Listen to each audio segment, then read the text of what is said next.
I mean, it was Yeah. hype. Anytime Atlanta played Tampa, well, I see you tighten down on the shade. I see the safety coming down. I'm like, here it comes. Fire zone. It's coming. And I said something to you. I was like, I know what you're doing, Booger. And as the play's being snapped, it don't matter. It don't matter. And there comes Sap. Sack. It don't matter if you know what we're doing. It's coming. But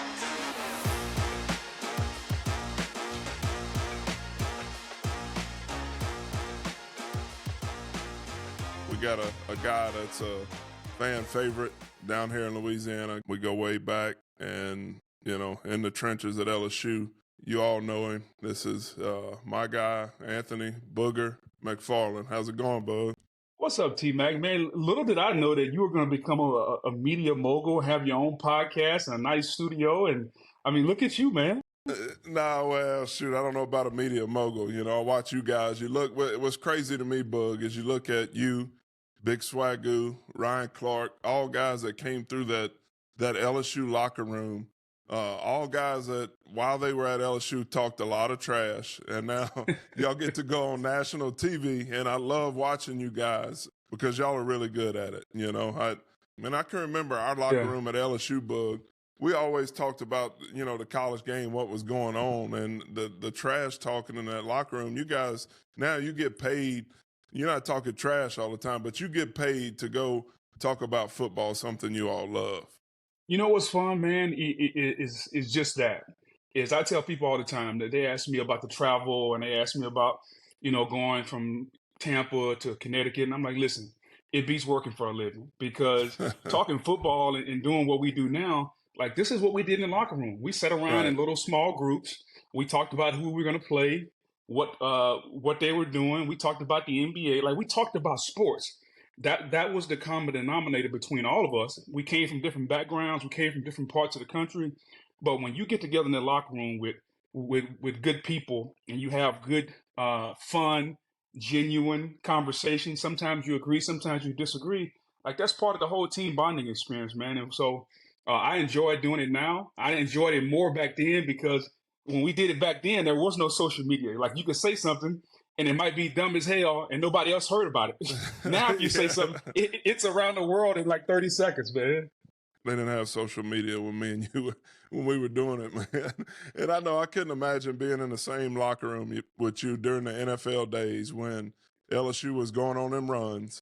I couldn't imagine the trash talking that you were doing in the locker room, with other guys that might have played at Florida, might have played at Alabama. That was fun for me. When LSU's on them runs and you can talk trash about your college, that was some good times. I bet y'all had some heated moments. Listen, those are the best times, man, especially not just in the locker room, but even now. You go back to I believe it was 2007, 2013, 2019. Anytime LSU went on a national championship type run, whether we were in the locker room, whether I was working for the local radio station, or in this last batch in 19, I was at ESPN. Like everybody knew that myself, Ryan Clark, and Marcus Spears went to LSU. Like Ryan got to the point. Ryan had suits made that were purple and gold, and Marcus was wearing hoodies. And I was fortunate enough, man, to be the guest captain at the national championship game. So, dude, there's nothing like the pride you have in your school. Like Absolutely. you played a gazillion years in Atlanta. You're in the Ring of Honor. I played in Tampa, played in Indy, won a couple of rings, but there's nothing quite like the feeling of the passion that you have for your school. There's a certain level of professionalism you have to have when you get a job, when you play for the Falcons or the Bucks or whoever. That's a job. And I think some people don't understand that, but for us, we do because you got to clock in and clock out. But when you go to a school, man, and back then we didn't have NIL. So we went to LSU because we wanted to go there and for the love of the school. And we played for that uniform and we played for that jersey. And now I don't know if you can genuinely say that everybody's doing that. And to me, that's the difference in the eras and the difference in the passion that you have for your school. Oh, absolutely, Bug. And I look at it now, NIL, it is what it is. It's changed the game. But the thing I worry about is, say a young Booger McFarland. You had to go out there every year in college and prove that you were worth, getting to the NFL and getting drafted, and you had a chip on your shoulder. Nowadays, I think the NIL kind of takes that away from kids. They're getting paid already. And have that want to as much, you know. But you worry if that extra drive is not going to be there as much for these guys, you know. Well, no doubt you worry about it. Listen, I wasn't worried about the NFL. Like my freshman year, dude, I wasn't worried about the NFL. I was trying to figure out how to deal with Todd McClure, Alan Faneca, Adam Perry, Ryan Thomason. Like I was just trying to figure out how to deal with that.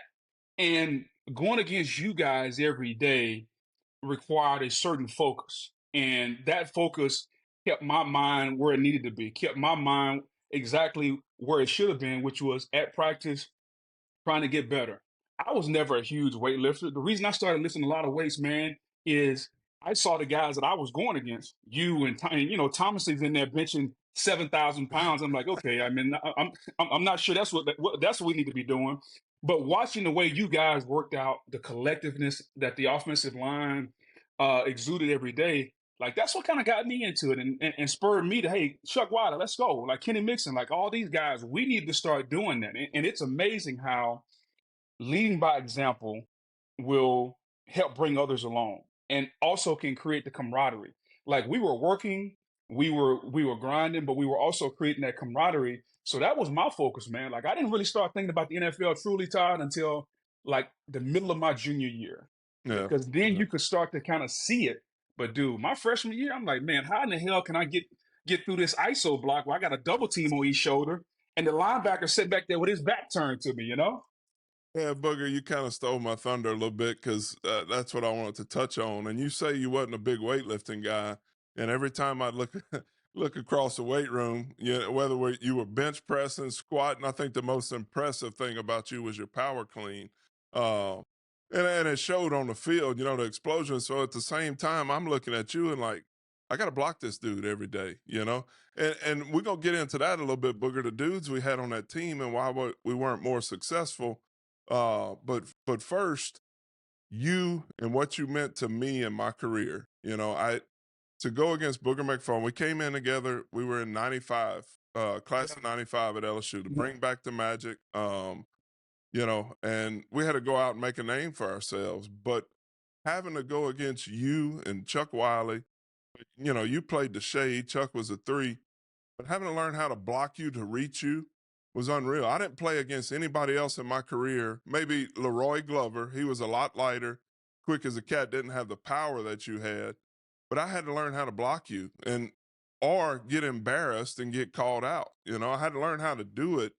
And my first step got so good over 4 years trying to block Booger McFarland. And I think if you wouldn't have been there at LSU, I don't know if I would have made it to the NFL. But because you made me better, you know, iron sharpens iron, and you know, it was a privilege to go up against you every day.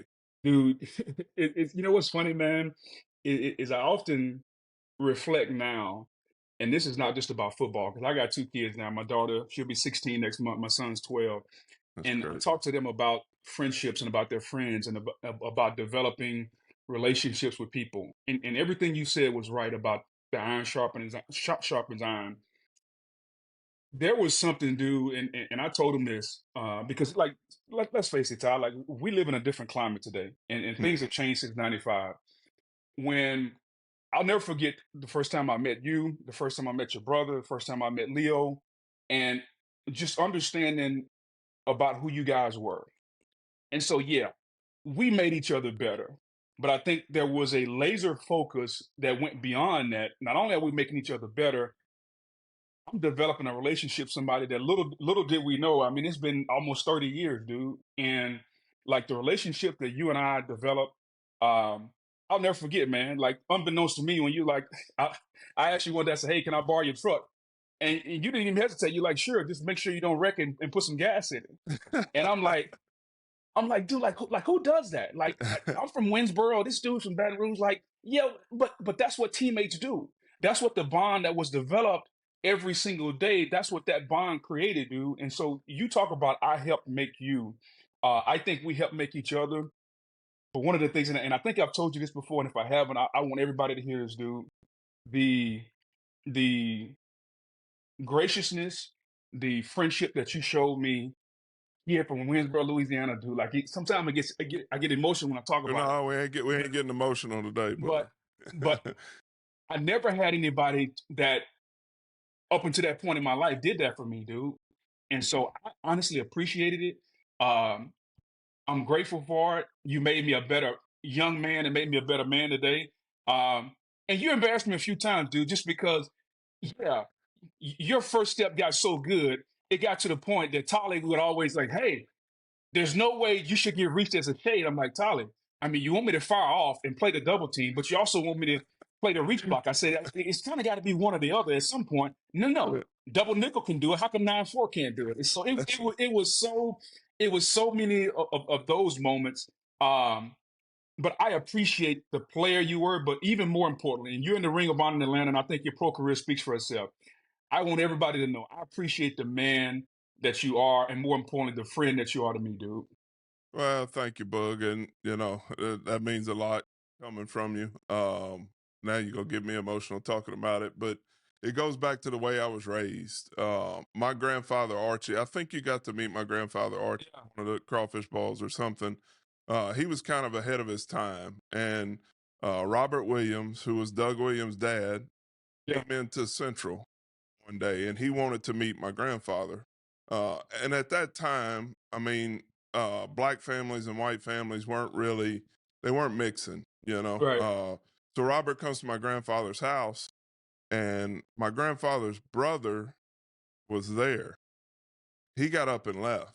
And he said he wasn't sitting in the kitchen and drinking out of the same coffee cup as Robert Williams. My grandfather said, Wow. good, you're gone. Look, they didn't talk for 25 years, 26 years. So Wow. my grandfather and Robert Williams coached together. They coached my dad, Leo, and Doug in baseball, and Doug could sling it. But what I'm getting at is that's how I was raised. You know, that's how my grandfather kind of started that. It didn't matter who you were, what you looked like.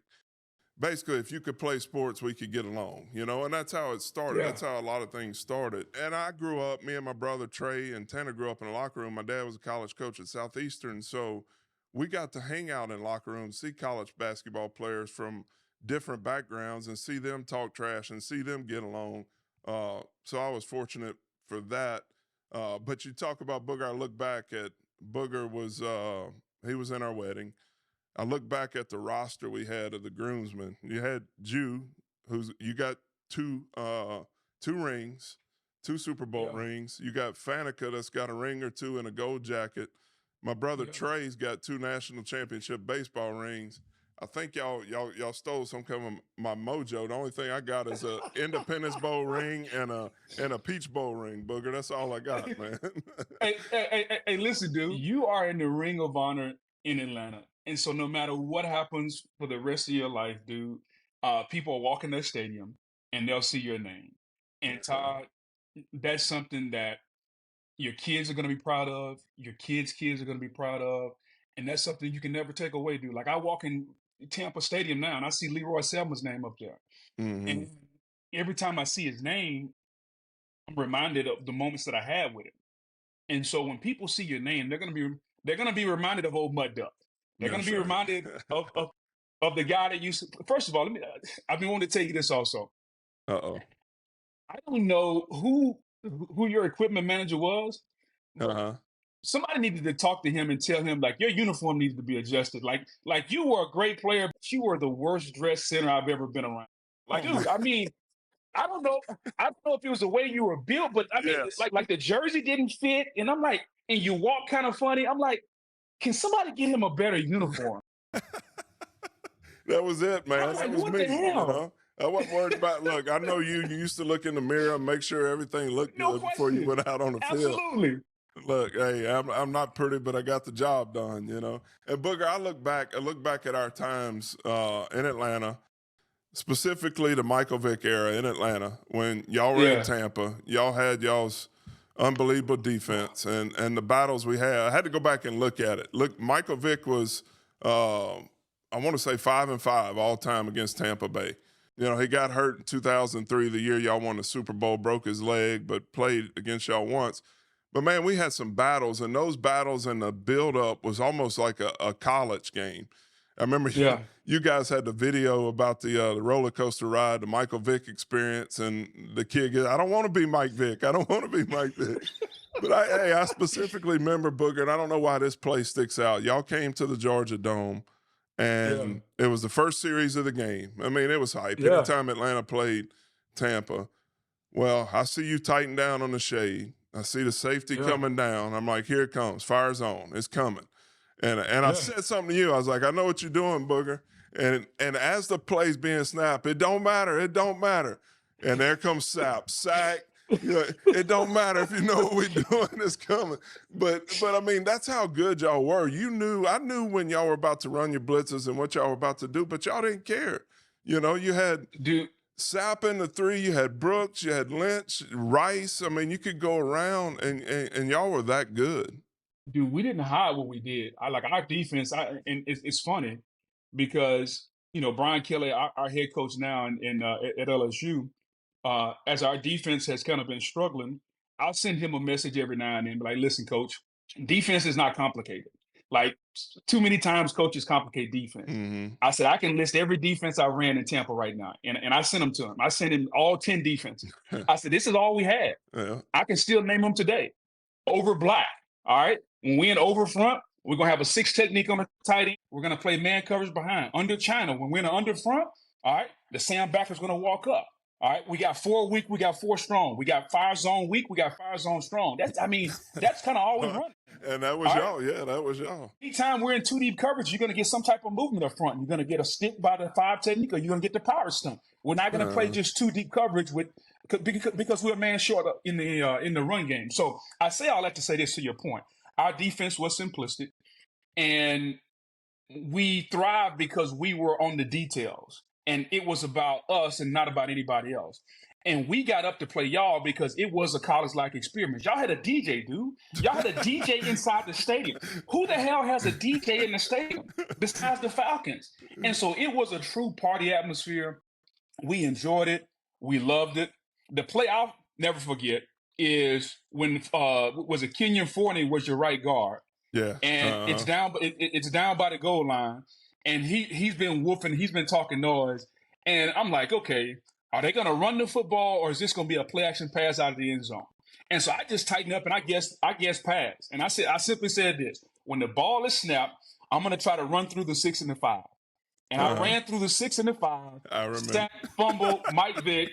And to this day, Kenyon Forney still has not let me live that down. As a matter of fact, Fred McCrary and him are friends, and we were on a golf course this summer, and Fred called him. And Fred was like, man, I got somebody I want to talk to you. And he was like, man, you asshole. Like, we were just going back and forth because he still remembers that play. But that's just the battles we had.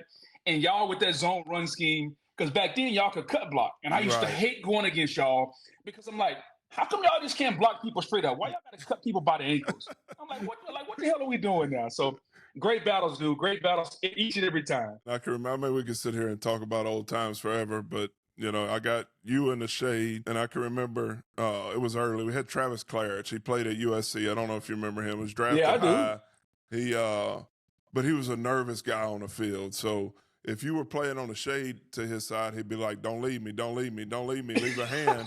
But look, but it gets 3rd down, and you got Sapp lining up in that damn near 9 technique, and he's hollering at me, McClure, you got to get out here, you got to get out here, and y'all were in his head so much. Sapp talked to him, don't leave me out here with this rookie, and he was just done before he got started. But that definitely some great times, Bug, playing against each other. And I mean, your career, was it 8 years in Tampa and 2 in Indy? Is that right? Yeah, no, it's 7 in Tampa, 2 in Indy. 7 and 2. Yeah. One of the guys, like I said, the total package, the way you played the game, I would rather go up against a guy that was, 330, 340 pounds that didn't work. Your motor never stopped. And I think that's what made you so good for so long in college and in Atlanta. I mean, in the NFL.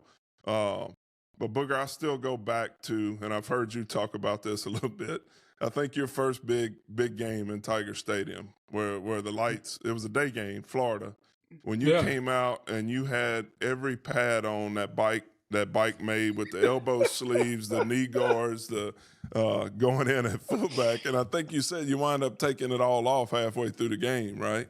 Yeah. Here's the thing, dude, is that playing fullback was something that just because I was athletic, I wanted to do, and your boy Jerry Donato gave me an opportunity to do. And we threw this pass every day in practice. It felt like for like 2 or 3 weeks. I'm like, are we ever going to run this thing in the game? And then finally he calls it, and I go in. And the crazy part about it, like the crazy part about the huddle for me is, like, you guys really don't say a whole lot in there. You guys are kind of quiet, and the quarterback comes in and says the play, and everybody breaks the huddle. On defense, we do a lot of talking. And so I walk in the huddle, and I'm like, nobody's saying nothing. Everybody's just breathing hard, and I'm like, okay, like okay. And he calls the play, and I can't remember, was that was that Jamie Howard or Herb No, Tyler? I think that would have been Jamie then, right? Because that Yeah, was that was early. Jamie. Yeah. Yes, Jamie looked at me and kind of gave me the eye, and I'm like, oh, he's gonna throw it again. Because he had thrown it in practice. He threw it high, threw it low. I'm like, Jamie, what are you doing? He's like, I want to make sure you can catch it.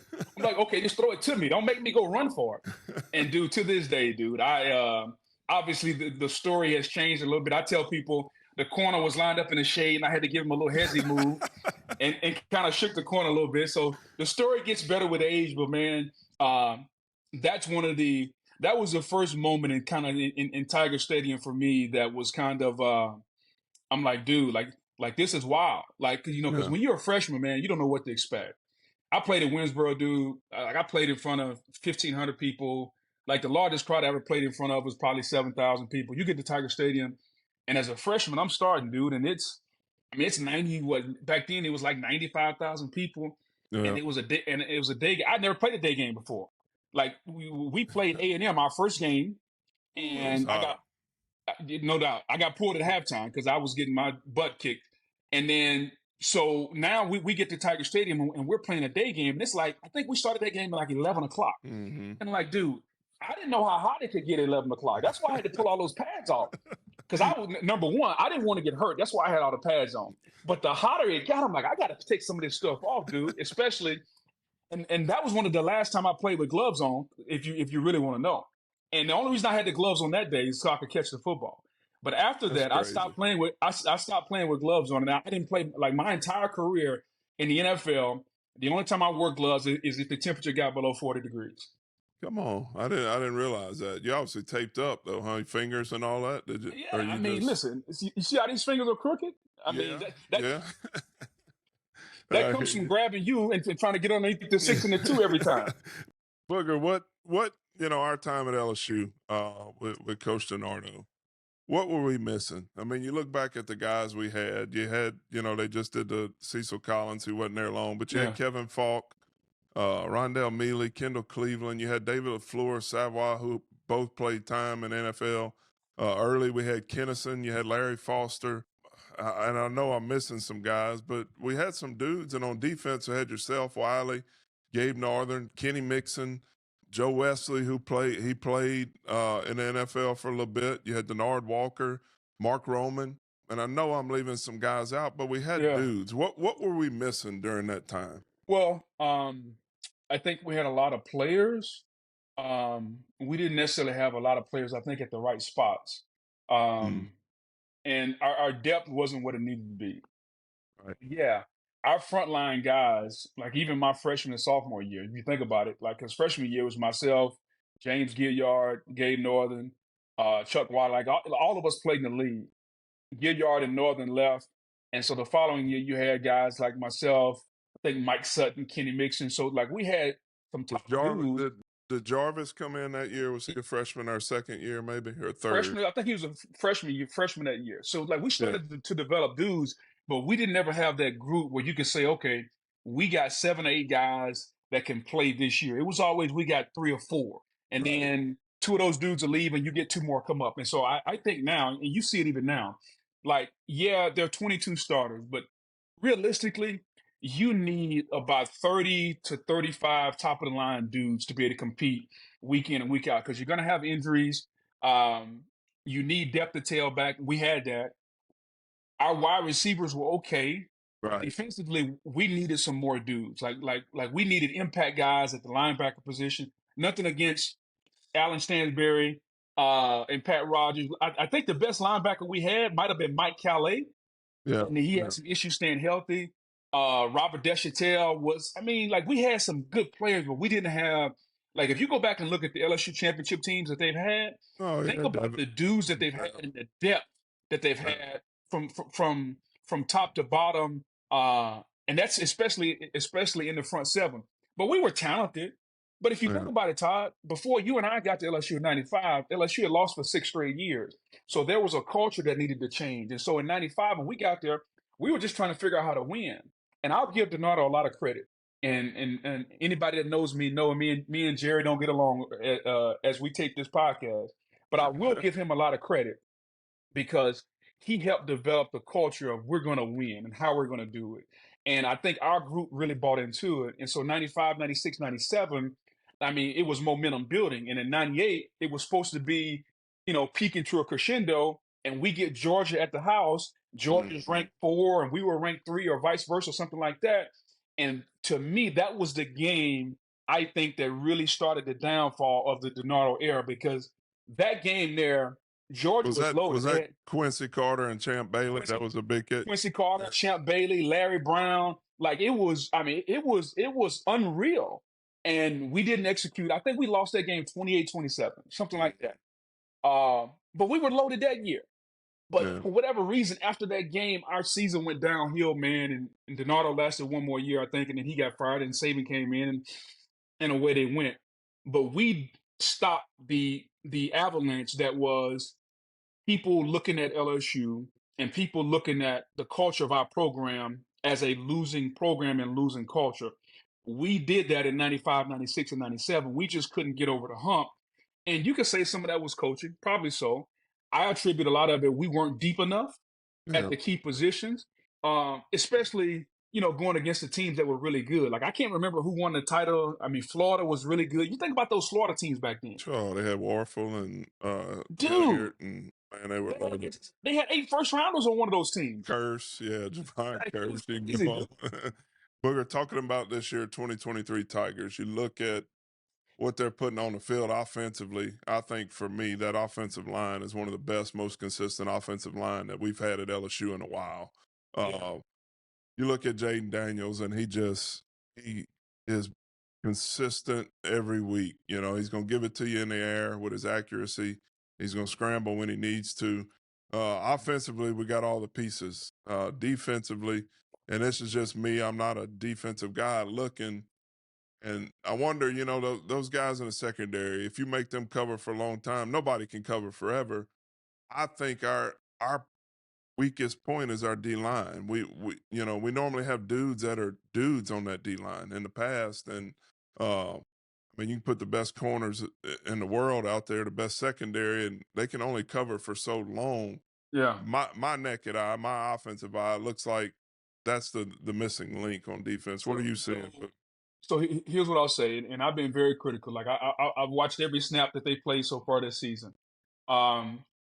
There was no aggression early on. There wasn't the effort that you're used to. And I told the head coach and I told everybody down there that would listen, there's 3 coaches you need in your program. All right. Outside of the head coach. All right. Your offensive line coach, your defensive line coach, and your strength and conditioning coach. If you have dudes at those 3 spots, your football team is going to have a certain demeanor and a certain tone. All right? You think about Hal Hunter and Mike Tollison every day. All right. You think about those 2 personalities in those meeting rooms getting us ready to go 9-on-7 and go against each other every day. Now, you fast forward that to now. For whatever reason, the defensive line isn't matching the offensive line's intensity. And I don't know if that happened in fall camp, but when it comes to the game, our defense was too passive.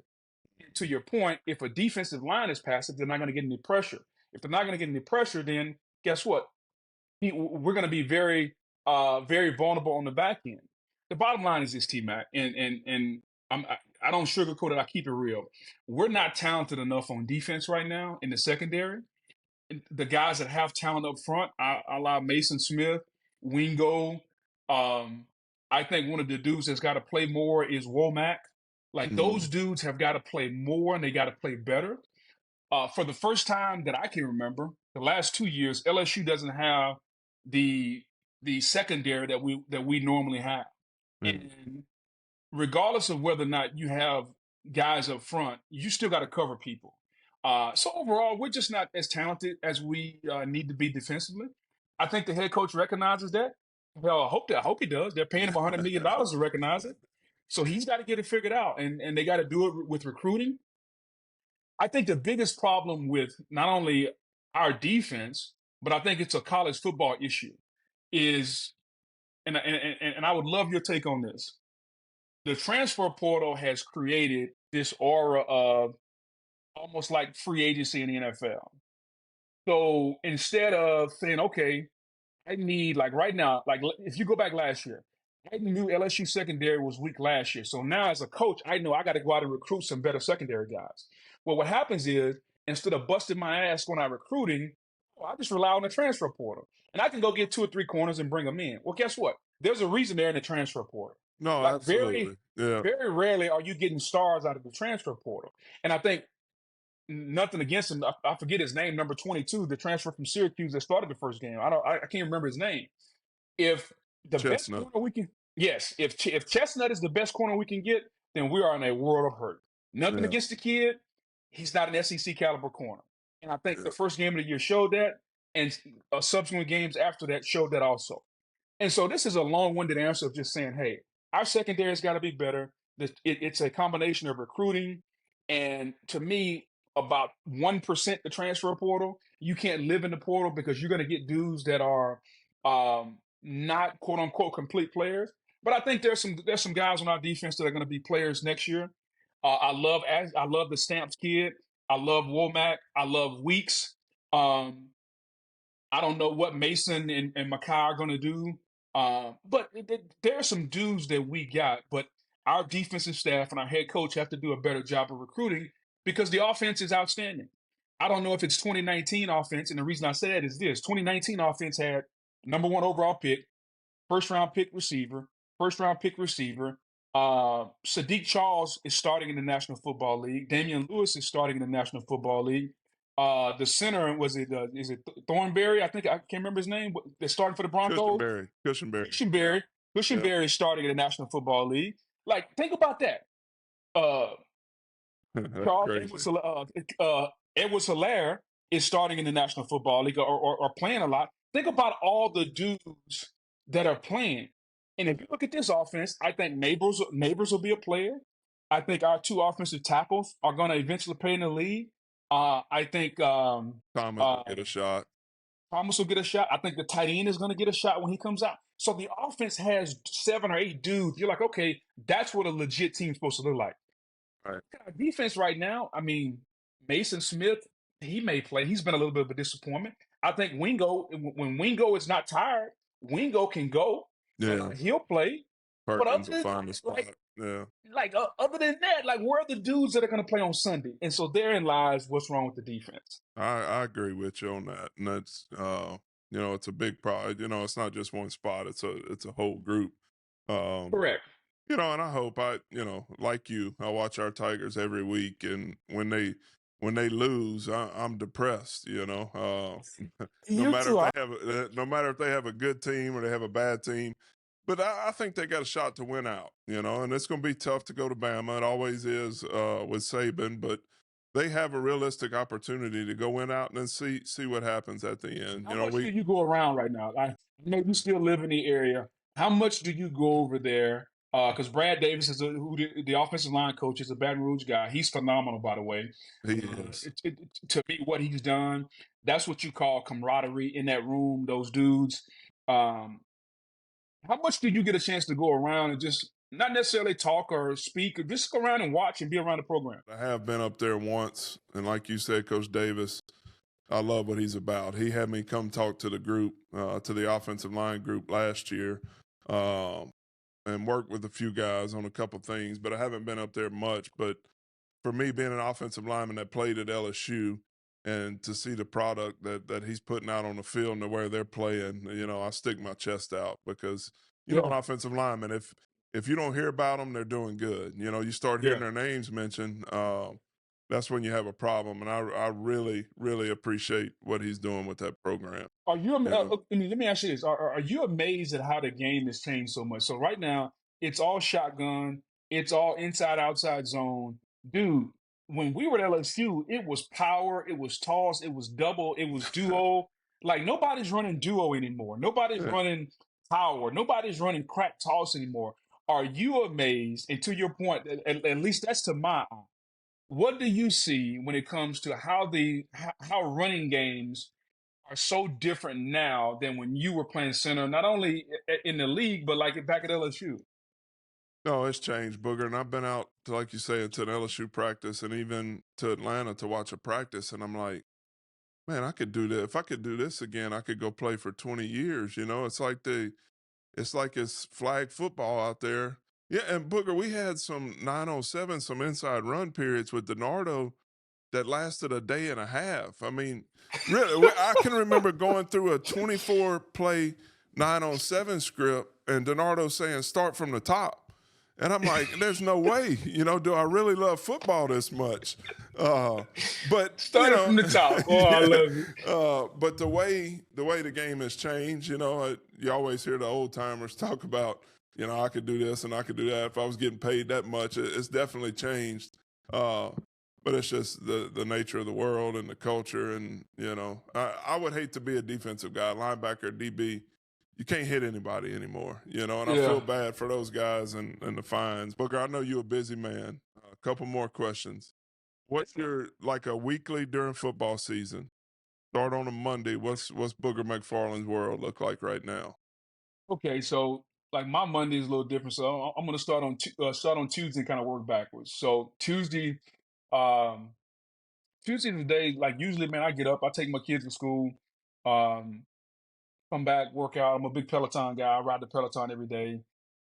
Just kind of just start watching some games from college. Usually, the first game I watch is the LSU, and then I'll go from LSU to the NFL, and then I'll do that probably for a couple of hours and just kind of So, fill Boog, in. you do this while you're riding your bike, you watch games and No, no, start no, doing no, it?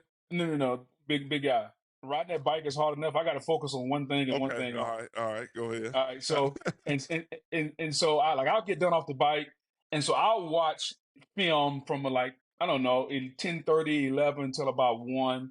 Then I go grab lunch, pick the kids up, and then like once I pick them up, I'm kind of done with work. It's just kind of be a dad, whatever they need, hang out. Wednesday, kind of the same routine. Thursday, I'll try to get out Thursday morning after I drop my kids off, play 9 or 18 holes of golf or something like that, which is why I canceled golf today to come hang out with you, which is no problem. Oh man, Um, I'll hear about this forever. there's no question you're gonna hear about it. And then usually Friday. So Friday's the day I travel. So Friday evening, usually I catch the last flight out, and You're in I'll head Tampa to now? Still in Tampa? I'm in Tampa now. Friday evening, I'll catch the last flight out from Tampa, and I'll go to Hartford, Connecticut. I usually get to the hotel around by 10:30, 11, depending on if I have a direct flight or connection. Saturday morning, I wake up. I got to be in the studio at ESPN at 12 o'clock. So I got to be dressed, seated, 12 o'clock. And the reason being, that's when the games start. And let's just say our game is, I don't know, Colorado versus Oregon. And let's say there's a lightning storm out there where they're going to clear the stadium and the broadcast is going to throw it back to the studio. So then we got to fill until the game's ready to be played. And now, if there's no weather, we just kind of sit there and wait on halftime. And so Saturday, I do halftime, pre, post, any field in and around all of our games every Saturday. I usually start at, like I said, I got to be there at 12. I get done about 9:30 at night. All right. Mm. Sunday morning, depending on the time of year, Sunday morning is probably my most relaxed time. I'll get up, I'll read a little bit. If the weather's nice in Connecticut, I keep a set of clubs up there. I'll go play some golf. I got to be at the studio on Sunday at 1 o'clock. That's when my NFL duties start. And I do NFL primetime with Chris Berman on Sunday. And so we start watching the 1 o'clock games, and we watch all the 1 o'clock games, and we'll watch 3 quarters of the 4 o'clock games, and then we'll kind of develop our game plan, what we're going to talk about So you on and the NFL. Berman, y'all sit there and watch those games together? Yeah, Or y'all, yeah, yeah, okay. yeah. I mean, we get there at 1 o'clock. We got this thing called the NFL War Room, and all it is a big conference room with a wall of TVs. It's got two TVs that are probably 150 inches, and then we got another 12 that are like 50-inch TVs. So you can have every game on at one time, and it's actually behind the cafeteria. And so you talk about heaven. I can sit there, I can order food, they'll bring it in, and sometimes I have to watch myself. I'm like, all right, I've already had a dozen wings, and it's only like 2 o'clock. I probably need to Get slow on down the a little bit. Peloton again. And tell me about it. So uh, we watch those games. We do our show 7:30 to 8:15 live on ESPN Plus. And after the show, we got to record a few things. Um, and so I usually walk out of there like 8:45. I'll go back to the hotel, watch the Sunday night game or whatever. Monday morning, I wake up. We got a Zoom at 9 o'clock. I do this show on Monday called the Monday Blitz, which is a combo show between NFL and college. It's about 90% NFL, about 10% college. So we have a Zoom at 9 o'clock. Um, After the Zoom, I'll start watching the NFL games from the day before. Kind of develop what we're going to talk about, get all my ideas. I get to the studio, I don't know, 1:30, get dressed, do the show from 3 to 4. At 4 o'clock, I literally go jump in the rental car. I'm headed back to the airport. And depending on the flight schedule, I get home anywhere from, I don't know, 8:30 till like 11 o'clock at night. And then Tuesday morning, wake up and start it over again. That's crazy, man. That's I always wondered how you managed and how you did it and how much you were able to stay at home. And I know during the off season you probably have a little more time, a little more Yeah. flexibility, and that's when you and Freddie Mac get to go play a little golf together. Freddie You know, Mac's a nut, man. yeah, first of all, Freddie Mac is the only guy I know who he loves golf so much, but he gets so angry at it. He throws clubs on the golf course, and then he'll be like, "Man, I just love it so much." I'm like, "Can you just not throw the clubs though?" But I, if fortunate enough for me, Todd, I work a job that, and here's how I rationalize it in my head: I work about 115 days a year, and Mhm. so the rest of that time, I get a chance to do whatever. We go on vacation. I go to the school and go to parent teacher meetings and fundraisers and all that. But I have to work those 115 days. And it just happens that they all kind of come in the fall. But I just look at the other side is that I'm able to do so many more things that there's really no way I could work a quote unquote regular 9 to 5 just because that flexibility that the job that I have really provides me is something that I really enjoy. How many kids you got? Four? You got I four, got right? I got four, Bug. I got Maverick, my oldest, is at Southeastern finishing up school.